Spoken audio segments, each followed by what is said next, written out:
Bulldozer का रुख शाहीन बाग की तरफ हो चुका है, इस पे क्या कहना चाहेंगे? जहाँ जहाँ अनाधिकृत कॉलोनियाँ होंगी उन सब पे बुलडोजर चलेगा और दिल्ली की हर गली में, हर नुक्कड़ पे, हर चौक को हम अवैध कब्जे से आज़ाद कराएंगे, ये हम लोगों ने ठान लिया है। अच्छा, जब बुलडोजर का नाम दिल्ली में आता है तो कुछ लोग कहते हैं कि एक तरफा कार्रवाई की जा रही है, सिर्फ मुस्लिमों को टारगेट किया जा रहा है। अब भैया अवैध कब्जा जिन जिन का होगा उन सब का अवैध कब्जा साफ होगा।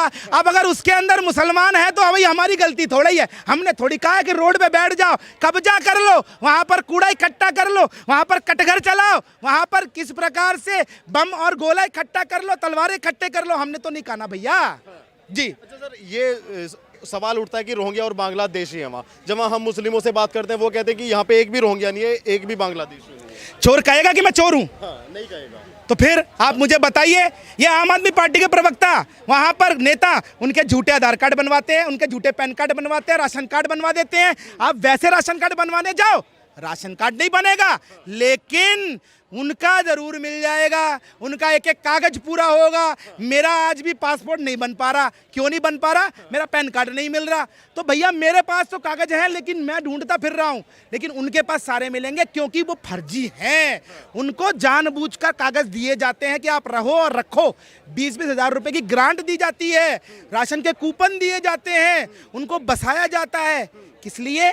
वोट बैंक की राजनीति के लिए। जिस प्रकार वेस्ट बंगाल में ममता बनर्जी दीदी ने वहां पर 12 डिस्ट्रिक्टों में किस प्रकार से अवैध जो कब्जे वाले हैं, अवैध घुसपैठिए, उनका एक पूरा प्रपंच तैयार कर लिया है, वही यार दिल्ली में हो रहा है।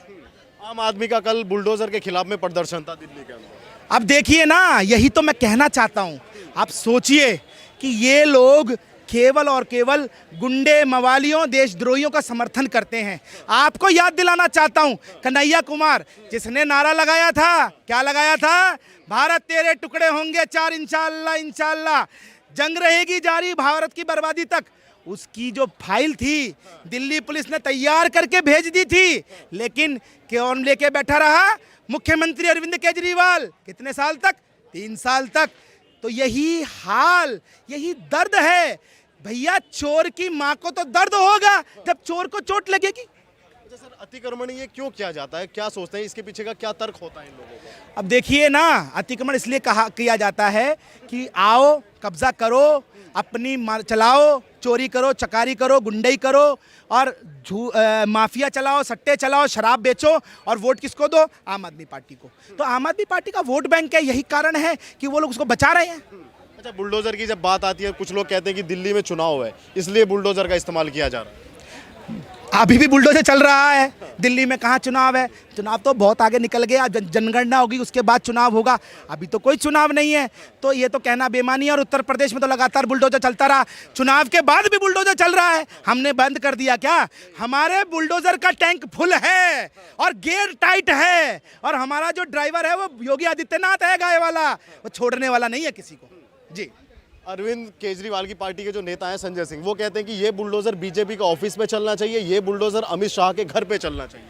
अब देखिए, मैं तो केवल इतना कहना चाहता हूं संजय सिंह जी को कि संजय सिंह जी, आप ना एक शुद्धि कराइए अपनी मानसिकता से, क्योंकि आप जिन लोगों को परिचय दे रहे हैं उनका इस देश की जीडीपी में कोई योगदान नहीं, इस देश का, ये देश उनका देश नहीं, इस देश की मातृभूमि से उनको प्यार नहीं, लेकिन आप वोट की खेती करने के लिए घुसपैठियों को यहाँ बसा रहे हैं, उनका समर्थन कर रहे हैं, क्योंकि आपकी मानसिकता वही है, जिहादी मानसिकता।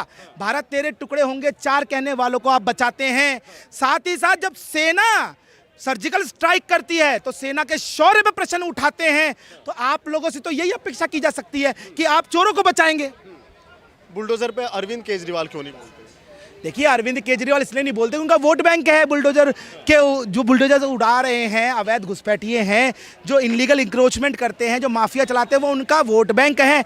इसलिए उनको जो है वो कुछ बोलते नहीं है, क्योंकि उनको 20-20 हज़ार रुपये दे रहे हैं, उनको वो राशन के कूपन देते हैं, उनको वो राशन कार्ड बना के देते हैं, आधार कार्ड बनवा के देते हैं, वो उनको पैन कार्ड बनवाते हैं, उनको सारी सरकारी सुविधाएं देते हैं।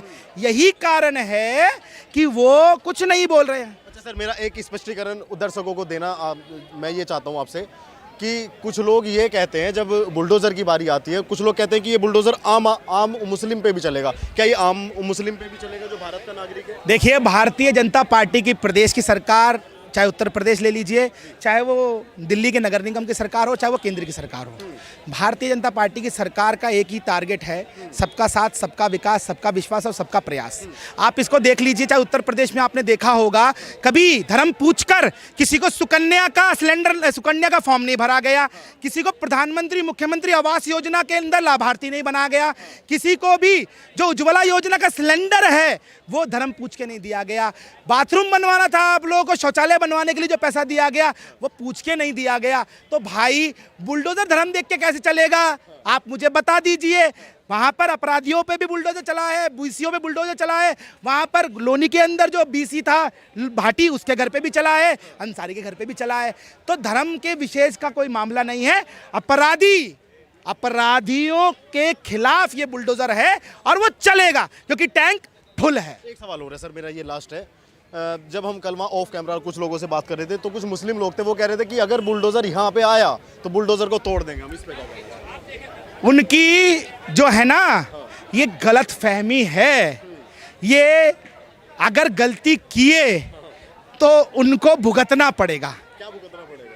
उनको वही भुगतना पड़ेगा जो उत्तर प्रदेश में भुगतना पड़ा था। बस इतना कहना चाहता हूँ। कह रहे थे कि शाहीन बाग में पहले भी आंदोलन चला था। कोई बात नहीं, शाहीन बाग में पहले आंदोलन चला होगा, लेकिन अब जो है ना, अब स्थिति बदल चुकी है।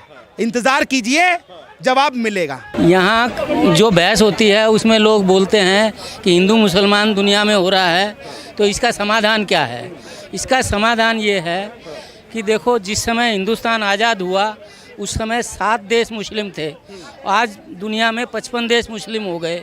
ये क्यों हो गए? इसके पीछे एक एजेंडा काम कर रहा है कि जहाँ मुसलमानों की जनसंख्या बढ़ जाती है, वो एक ही एजेंडा चलाते हैं कि या तो आप धर्म परिवर्तन कर लो, या तो आप यानी भाग जाओ, और या तो मर जाओ।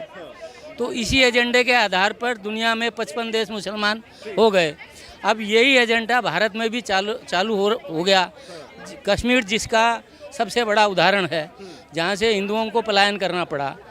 तो अगर, और हिंदुस्तान में ये संभव नहीं है क्योंकि दुनिया में एक भी हिंदू राष्ट्र नहीं है, लेकिन हिंदुओं के लिए कोई राष्ट्र नहीं है। शाहीन बाग